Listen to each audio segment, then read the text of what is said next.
안녕하세요. 조양가족 여러분, 김성민 목사입니다. 오늘 하루도 우리에게 안식의 축복을 주시는 하나님을 기억하며 삶의 힘듦에도 회복을 누리는 우리 모두가 되시기를 주의 이름으로 바랍니다. 10월 26일 오늘의 주만나는 복음의 렌즈로 바라보라 라는 제목으로 누가복음 6장 1절에서 11절 말씀을 묵상하고자 합니다. 하나님은 우리에게 안식일을 축복의 날로 주셨습니다. 창조가 첫 번째 축복이라면 안식일은 두 번째 축복입니다. 그러나 현대인들은 참된 안식의 의미를 잃어버렸습니다. 우리가 잃어버린 안식의 의미가 무엇인지 예수님의 말씀과 행적을 통해 배워보기 바랍니다. 첫째로 주님의 안식에 동참해야 합니다.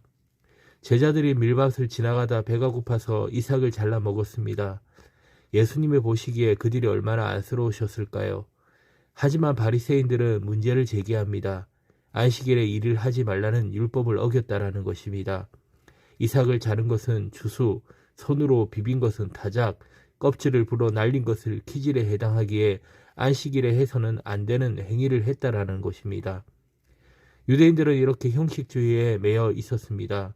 미시나라는 유대인의 구전 토라에 의하면 안식일에 관련해서만 무려 39개의 금지 목록과 234개의 부칙이 존재했다고 합니다.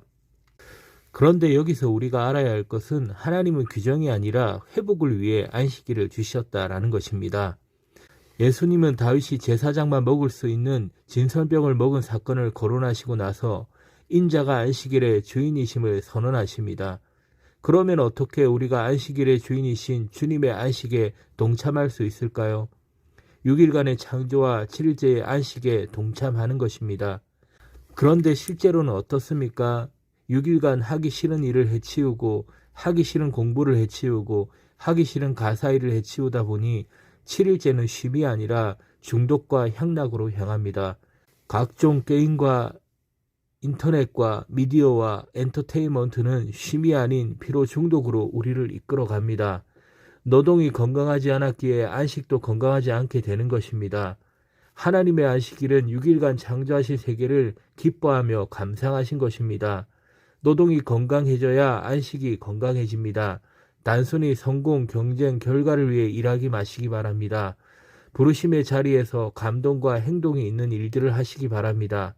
그러면 그것을 기뻐하고 감사하는 참된 안식을 누릴 수 있습니다. 둘째로 주님의 회복을 체험해야 합니다. 또 다른 안식일에 회당에 들어가신 예수님은 거기서 오른손이 오그라든 남자를 보셨습니다. 이 남자는 그날 또 손을 가리고 회당 구석에 고개를 들지도 못한 채 말씀을 들었을 것입니다. 그런데 갑자기 조용해져서 고개를 들어보니 말씀을 가르치시던 예수님이 그를 보고 계셨습니다. 주님의 시선은 피할 수 없는 진리의 눈빛, 자신을 냉대하던 사람들과는 다른 사랑의 눈빛이었습니다. 예수님이 그에게 말씀하셨습니다. 일어나 한가운데 서라. 남자는 사람들의 시선이 부담스러웠지만 디귿자 모양으로 된 회당 한가운데 섭니다. 그러자 예수님께서 말씀하셨습니다. 안식일에 생명을 구하는 것과 죽이는 것 어느 것이 옳으냐?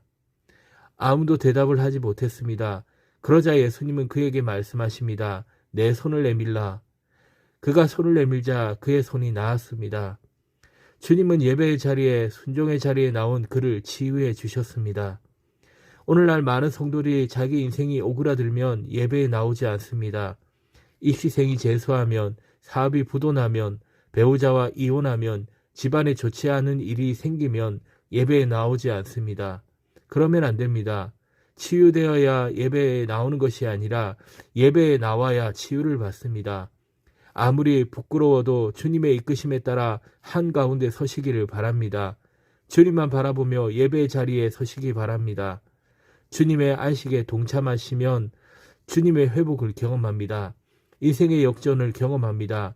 중심에 있던 종교 지도자들은 구석에 밀려나고 자기 인생 무대에도 제대로 서보지 못했던 자가 은혜의 주인공이 되었습니다. 그 은혜를 사모하며 우리도 주님 앞에 서고 기적을 경험하는 기적의 주인공이 되시기를 주의 이름으로 바랍니다.